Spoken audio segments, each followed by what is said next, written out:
Just సంవత్సరం మారినంత మాత్రాన results ఆటోమేటిక్గా చేంజ్ కావు. మైండ్ సెట్ చేంజ్ అయితేనే కొత్త రిజల్ట్స్ చూస్తాం. 3 రకాల మైండ్ సెట్స్ ఇంప్రూవ్ చేసుకోవాలి. ఫస్ట్ వచ్చేసి లెర్నర్ మైండ్ సెట్.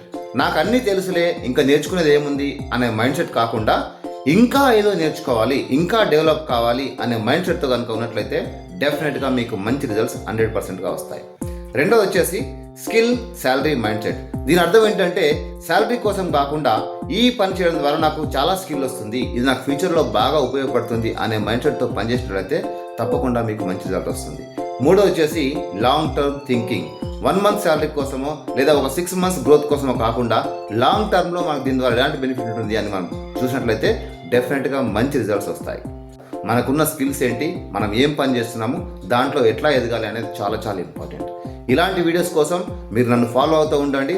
డెఫినెట్గా నేను మీకు హెల్ప్ చేస్తాను. డిజిటల్ ప్లాట్ఫామ్స్, AI ఉపయోగించి ఇంకా మీ స్కిల్స్ని, బిజినెస్ని నెక్స్ట్ లెవెల్ ఇంప్రూవ్ చేయొచ్చు. Thank you. I wish you all good luck. Happy new year.